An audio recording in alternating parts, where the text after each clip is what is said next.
दोनों आरोपियों का एसटीएफ ने एनकाउंटर कर दिया है। एनकाउंटर में दोनों बदमाशों की गोली लगने से मौत हो गई है। एसटीएफ की नोएडा, सोनीपत, दिल्ली यूनिट का ज्वाइंट ऑपरेशन चला और एसटीएफ एसपी वसीम अकरम ने इसकी जानकारी दी। हरियाणा के रहने वाले दोनों बदमाश थे और दिल्ली पुलिस के एक जवान को भी इसमें गोली लगी है। हरियाणा पुलिस की गाड़ी पर भी बदमाशों ने फायरिंग की है। तो ये बड़ी खबर आपको बता रहे हैं। कल देखिए एक्ट्रेस दिशा पाटिल के घर पे जिन दो बदमाशों ने गोलीबारी की थी उन्हें कल एसटीएफ ने एनकाउंटर में ढेर कर दिया है और ये दोनों ही, इनका जो कनेक्शन है वो हरियाणा से निकलकर सामने आया है, यानी कि हरियाणा के ये दोनों ही बदमाश रहने वाले थे।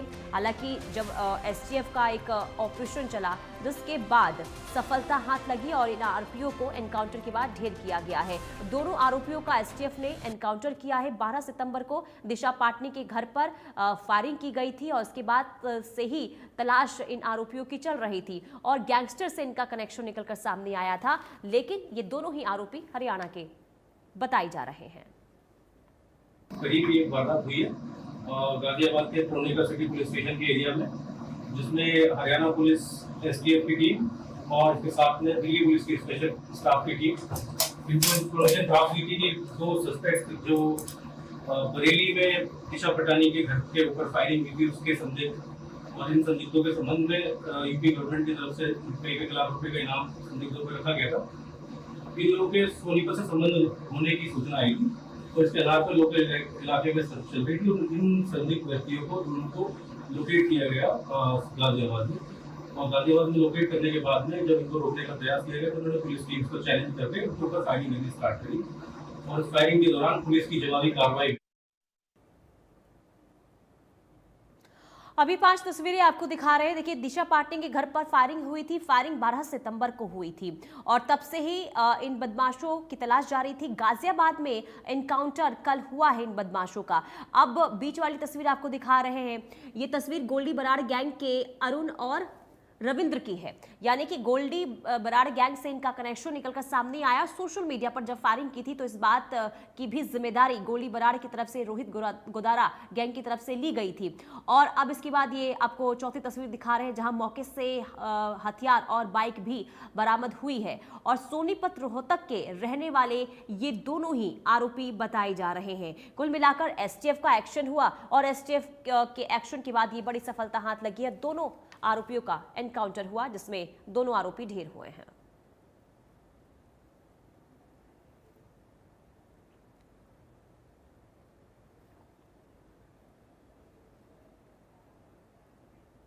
और गुलशन ग्रोवर हमारे साथ गुड़गांव से लाइव जुड़ चुके हैं और उसके बाद हम सोनीपत भी चलते हैं। हमारे साथ वहां से भी हमारे संवाददाता जुड़ चुके हैं। सबसे पहले मैं गुलशन आपके पास आऊंगी क्योंकि देखिए कि बड़ी सफलता एसटीएफ के हाथ लगी है, क्योंकि जो दिशा पाटनी के घर पर फायरिंग हुई थी इसके बाद से ही लगातार इन बदमाशों की तफ्तीश जारी थी, लेकिन कल एनकाउंटर में ढेर किया गया। लेकिन हैरानी इस बात की कि दोनों बदमाशों का कनेक्शन हरियाणा से निकलकर सामने आया है। देखिए बिल्कुल दोनों जो बदमाश हैं वो हरियाणा के रहने वाले हैं। एक रोहतक का रहने वाला है और एक सोनीपत का रहने वाला है।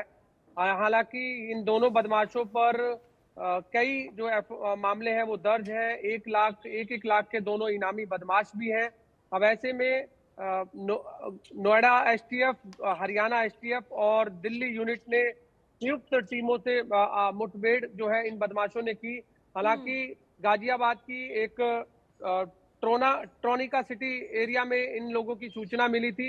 पुलिस उस समय चेकिंग कर रही थी और ये उसी अपाचे बाइक से थे जिस अपाचे बाइक से इन्होंने इस पूरी वारदात को अंजाम दिया था। जब बरेली में दिशा पाटनी के घर पर जब इन्होंने फायरिंग की थी, जो सीसीटीवी फुटेज पुलिस के हाथ लगा था तो उसमें ये दोनों बदमाश नजर आ रहे थे जो अपाचे बाइक पर ये सवार थे और इसी अपाचे पर ये गाजियाबाद के ट्रोना सिटी सेंटर के आसपास जो है एरिया में वो घूम रहे थे। और फिलहाल जिस तरह से तीनों संयुक्त टीमों ने, चाहे वो नोएडा एसटीएफ की बात करें या हरियाणा एसटीएफ की बात करें या दिल्ली यूनिट की बात करें, तो तीनों यूनिट ने मिलकर जो है इन दोनों बदमाशों को ढेर किया है।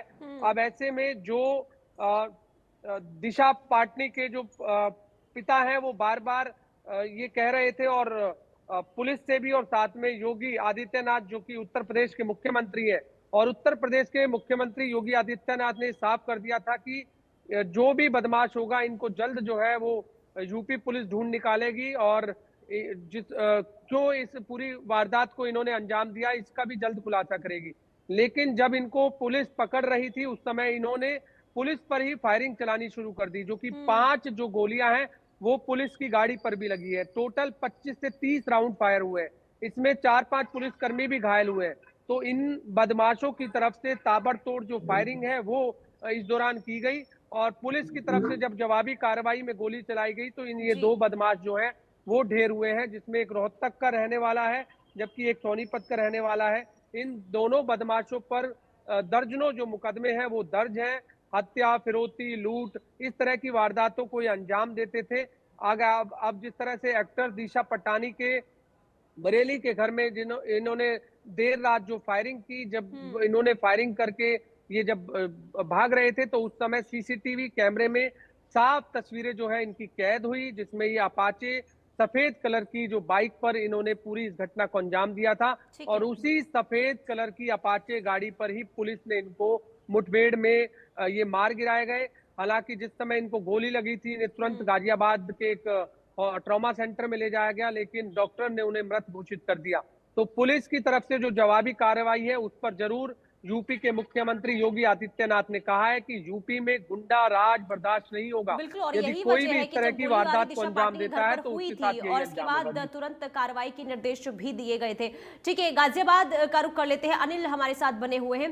अनिल, गाजियाबाद में ही इन बदमाशों का पता लगा था, कैसे एसटीएफ इन तक पहुंची और कैसे इन बदमाशों का पता लगा और एनकाउंटर के बाद अब वहां पर क्या आप देख पा रहे हैं?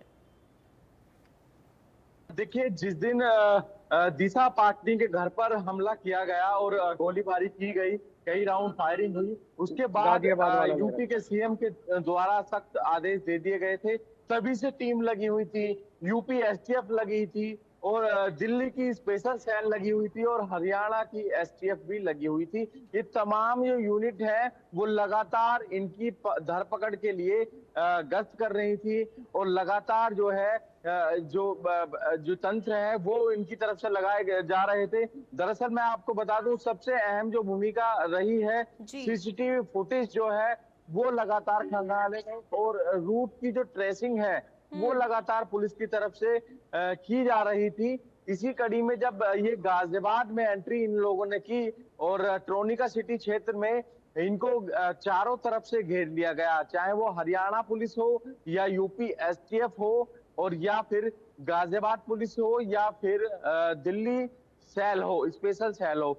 जब इनकी तरफ से इनको घेरा गया, इन बदमाशों को, क्योंकि ये गाजियाबाद के ट्रोनिका सिटी से ही भागने की कोशिश कर रहे थे, तभी इनकी सूचना जो है ट्रेसिंग हुई तो इनको रोकने की कोशिश की गई, पर ये रुके नहीं। इनकी तरफ से अत्याधुनिक जो हथियार इनके पास थे, ग्लोक गन जो है इनके पास से मिली है और जिगाना जो है पिस्टल है, जो विदेशी पिस्टल है वो इनके पास से मिली है। ये वो इन पिस्टलों से, आधुनिक पिस्टलों से लगातार पुलिस पर फायरिंग करने लगे।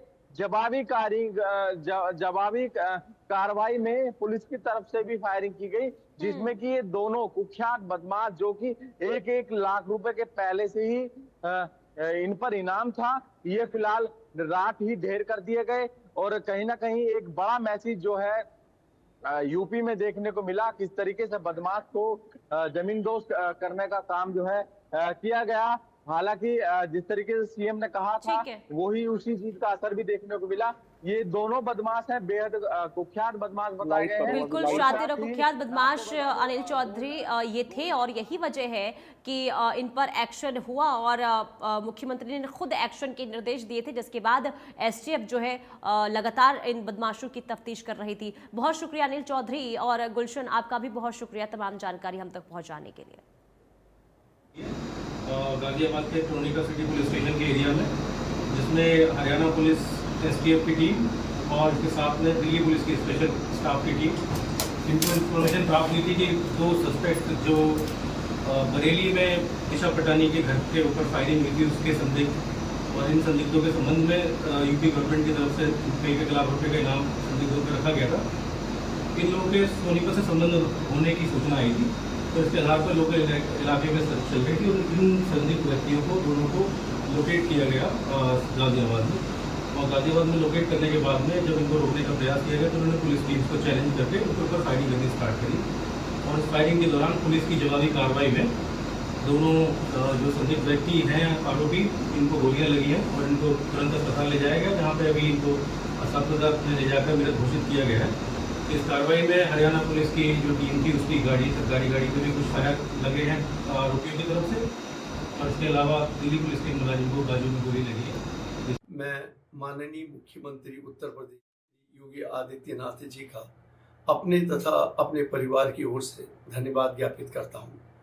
जैसा उन्होंने मुझे विश्वास दिलाया था और उसी के अनुरूप इतने कम समय में अपराधियों को ढूंढकर इतनी कठोर कार्रवाई की।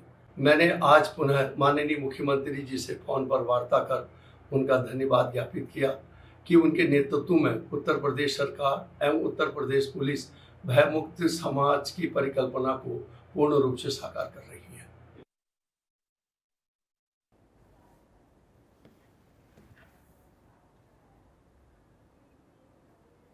और चलिए यहाँ रुकेंगे एक छोटे से ब्रेक के लिए। ब्रेक के बाद फौरन हाजिर होंगे कुछ और खबरों के साथ।